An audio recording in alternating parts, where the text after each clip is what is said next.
Bueno, empezaré diciendo que Bernini fue un capo de capos, sin duda. Me sorprende muchísimo ese arte de transformar un pedazo simple de roca a una obra de arte bastante realista. No hace falta decir que Bernini fue un gran influyente del barroco, en la escultura y en la arquitectura. En mi opinión, sus esculturas son una clara esencia de la vida simbolizada en el mármol. Sin dudarlo, tuvo un talento innato desde sus primeras obras. Por supuesto, Bernini daba vida a sus esculturas, tenía un origen bastante clásico y perfecto. Bernini se enfocaba bastante en las obras mitológicas como Apolo y Dafne. Sin embargo, él también tomaba importancia a los pasajes bíblicos, claramente por la época en la que estaban, ya que había conflicto con la iglesia y las obras religiosas llamaban más a los devotos para que se unieran. Ese era el enfoque de la iglesia. Sí, es por eso por lo que las esculturas tomaban un punto muy importante, pero sobre todo el detalle tan real y el drama de expresiones en cada tallado. Esto es impresionante. Las esculturas de Bernini, ya sean mitológicas o bíblicas, tienen un realismo tan vivo que podría decirte que son personas, petrificadas en mármol.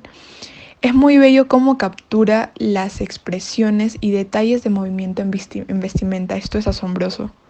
Es que Bernini tenía protección de los papas, es decir, era muy querido y pedido por ellos, ya que él hacía los distintos encargos de la iglesia en esa época.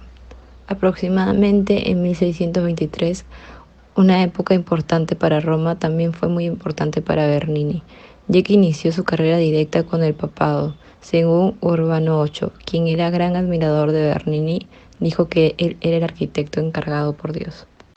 Bueno, se podría decir que no solo un arquitecto, también fue escultor, pintor y también restaurador.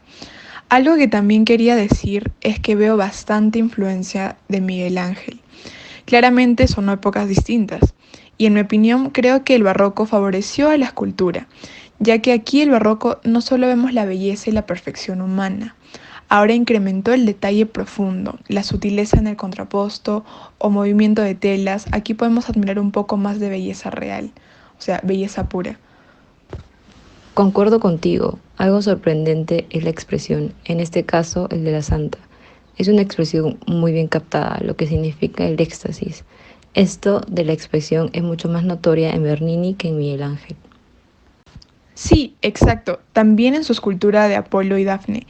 También la expresión de Dafne es bastante fuerte, como dando una sensación de pedir ayuda por el rapto de Apolo. Bernini capturaba los momentos precisos del pasaje bíblico o mitológico, es decir, el momento crucial, el cual está ocurriendo el acto para poder comprender la escena sin necesidad de que nos lo expliquen. Esto es bastante importante en el barroco. Claro, ya que el barroco se basa mayormente en el dramatismo y tenebrismo, al igual que otro factor importante es la luz y sombra, ya que no solo va en las pinturas, aquí con el reflejo de la luz a la escultura causa sombra y movimiento. Tuvo muy merecido ser admirado por varios papas y ser llamado el arquitecto de Dios. Como ya lo comenté antes, hay un pequeño ejercicio que me gustaría hacer. Como dije, siento que hay una gran influencia de Miguel Ángel. Sin embargo, son dos épocas diferentes. Es por eso que haremos una pequeña comparación entre el David y el éxtasis de Santa Teresa. Me parece una muy buena comparación entre el Renacimiento y el Barroco. En mi opinión, me gustó mucho la época renacentista. El crecimiento de artistas fue muy interesante. Sin embargo, el Barroco logró completar la perfección. Por más que no fue una buena época por el Concilio de Trento y la Reforma Protestante de Lutero, siento que fue un gran impulso para las obras de arte. Empezaré diciendo una diferencia que me gustaría repetirla, ya que es importante para mí. Podemos ver el David, pero aún no nos enfoquemos en la escultura. Iremos a la historia. David vence a Goliat, sin embargo, a simple vista, yo no podría decir que es el David que venció con una onda a un gigante. Y ahora vemos el éxtasis de Santa Teresa. Aquí es una historia en la cual Santa Teresa es atravesada por una flecha, pero esta flecha es de un ángel, la cual significaría algo celestial. Entonces Bernini capturó el momento exacto del acto. Fue bastante criticado, pero él defendió su obra de arte muy bien explicada. Entonces, María Gracia, ¿a qué me refiero con esta comparación? Muy interesante. ¿Te refieres a que Bernini capturó el momento exacto y Miguel Ángel solo se enfocó en la construcción perfecta del hombro? Claro, esto tiene mucho sentido con la época. Muy buen enfoque, la verdad. Algo que aludo es que Miguel Ángel trabajó la musculatura al 100% y también el contraposto, obviamente, que para la época fue majestuoso, se podría decir. Por eso siempre pienso que Miguel Ángel fue la base de la perfección. Pero comparando la obra de Bernini, él no solo trabajó la perfección del cuerpo, también la tela, el movimiento de la ropa, dándole un realismo más humano y no tan perfecto en ese aspecto. Esta diferencia es bastante grande e importante. Otra gran diferencia que podemos ver entre estas dos obras es que el David tiene una expresión un poco más sutil, o sea, la vitalidad en cuanto los nervios, vena, musculatura, etcétera. En cambio, en Santa Teresa, esa vitalidad solamente es reflejada en la expresión facial de ambos personajes. Esta obra representó mucho nuestro proceso de aprendizaje. Es una pieza de arte bastante detallada, expresa mucho con solo verla y también impresiona. Nos llamó mucho la atención cómo usó la historia de una manera religiosa, pero a la vez erótica, y la interpretó tan finamente, tuvo críticas pero la supo explicar, lo cual da honor a que sea el mejor escultor de arte del barroco.